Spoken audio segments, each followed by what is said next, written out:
I'm not making this video for attention, or sympathy, or anything. I just want anyone who can help me to do that. My name's Daniel, and this is a story I wish I didn't have to tell. I've been a night owl my entire life. As a teen, I used to stay up way past midnight every night, watching terrifying videos on YouTube.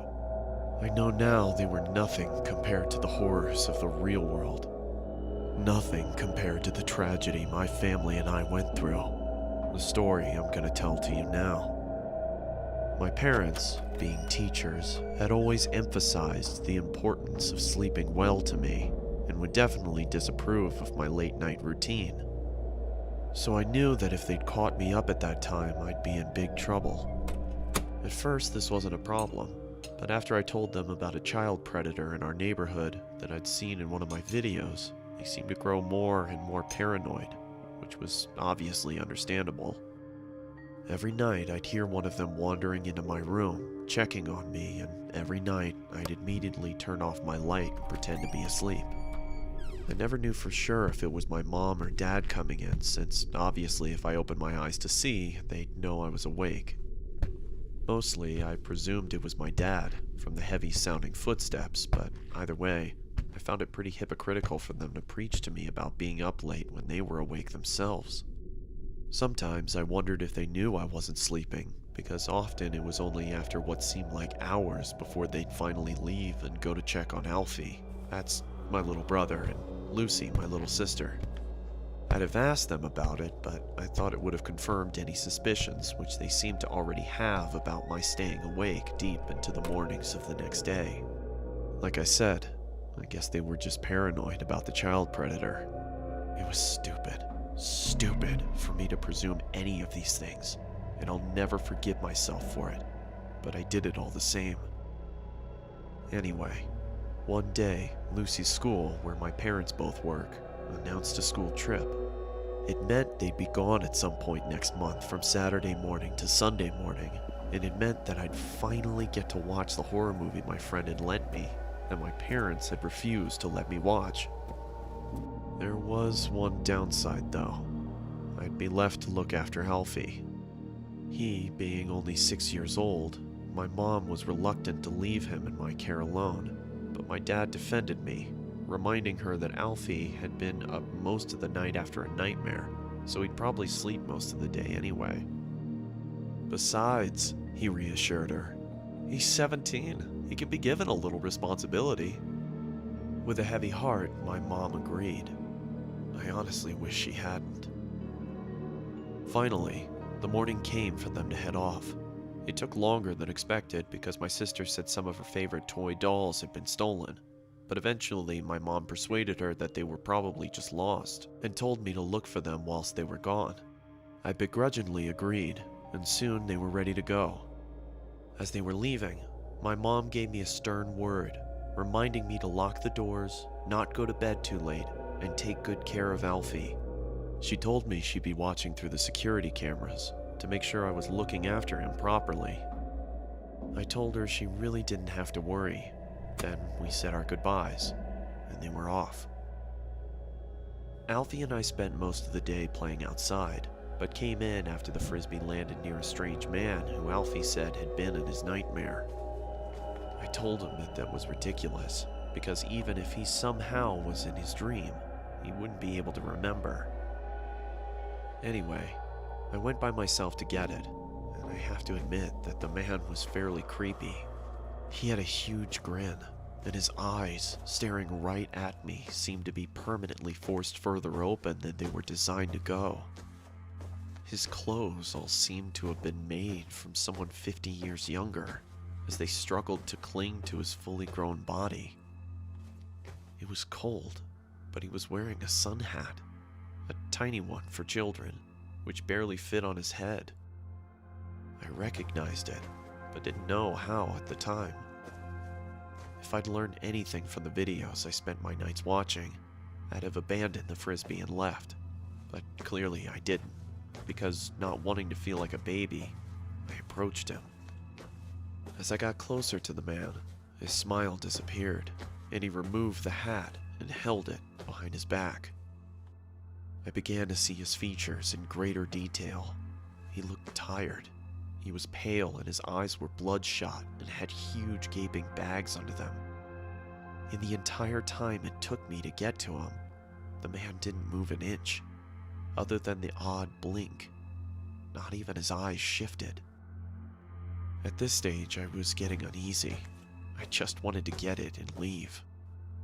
"Hi, can I have my frisbee back, please?" "Thanks." The thought of that conversation, if you can even call it a conversation, still makes me shiver. I locked the front door as soon as we got home. We were both a bit shaken, and Alfie looked tired, so I gave him some more food and put him to bed. It took him about 2 hours to fall asleep. He kept complaining that he'd have another nightmare about that man. I told him he wouldn't, but he wasn't convinced. "I see him every night," he whispered to me. "Well, if you see him again, don't worry, I'll be here to fight him off." This seemed to settle him down, and soon he was fast asleep. At about 11, it was time to put my film on. I couldn't have my mom knowing that I was watching it, so I did something naive and ignorant, and something I'll always regret. I turned off the security cameras. I watched it for 2 hours straight, my eyes never straying from the screen. Until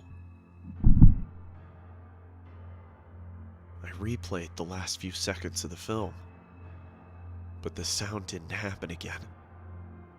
It was coming from inside my house. "Alfie?" He didn't reply, but I could see him under the covers, so I thought he was just asleep, and I didn't want to wake him up. I swear, if I thought anything worse had happened, I'd have checked. "You okay?" I thought maybe I was just worrying too much, hearing things. It was late, and the film had been scary. Maybe it was just all in my head. I knew from the sound of his voice it was him. "Alfie! Alfie?" Usually this much noise would have woken him up. "Alfie, what's going on?" I knew something was wrong. It was him. The doll. I couldn't believe it. It had to be some kind of sick prank. It had to be. But it wasn't. It was the man I'd spoken to earlier. He'd taken my brother. "Alfie!" I was certain they'd be gone before I could reach them. But he didn't set off straight away. He watched as I tried helplessly to do something. I screamed and I shouted and I banged on the windows and I tried to open the doors, but nothing worked. It was all in vain. There was nothing I could do for my brother, my best friend, as he was stolen away from me.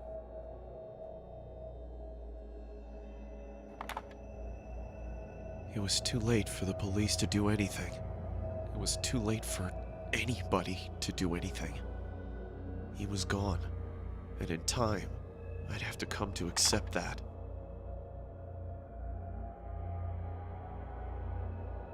You have 9 new messages. First message. Hello? If you're out with Alfie, call me back when you get back in, please.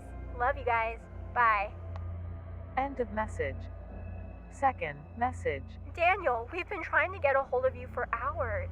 Is everything alright? Did you turn the security cameras off? They'll be fine. The security system probably just glitched out. Hey, Alfie, just call us as soon as you can, okay? You know how Mom worries. End of message. Third message. Listen, Daniel, we're starting to get really worried now. If you don't pick up, one of us is gonna have to come home to check if everything's okay. Please pick up. End of message. Fourth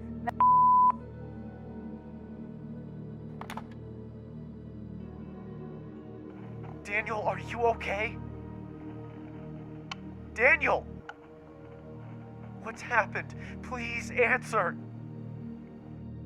I couldn't bear to tell them anything. That was 7 years ago. We never found him.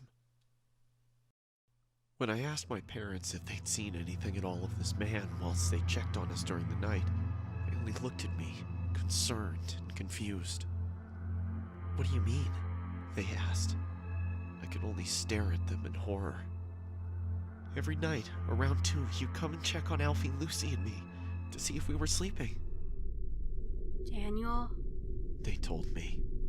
No, we we didn't. didn't. The police wanted security camera footage of the man, but of course, there wasn't any. It automatically deletes any footage older than 24 hours, which meant I'd been mindless enough to stop it recording on the only night we could have seen him. You know, the strange thing is, I don't even know if I want Alfie to be alive. Because if he is, God knows what that monster has done to him. Sorry if I've gone on too long, but the guilt's been killing me. I had to get it out somehow.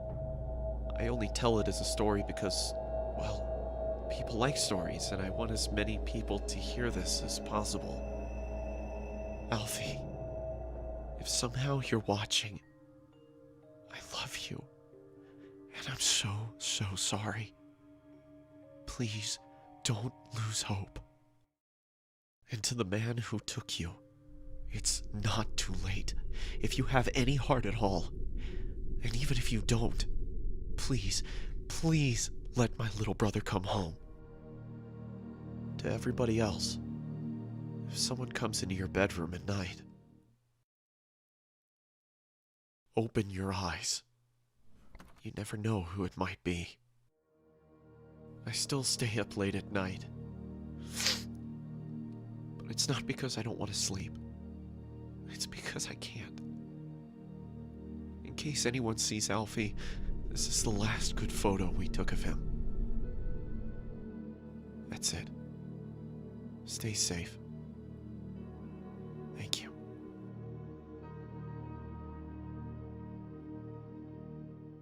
Thank you for sticking around to the end of the video. If you would like to support the channel, check out the merch link in the video description.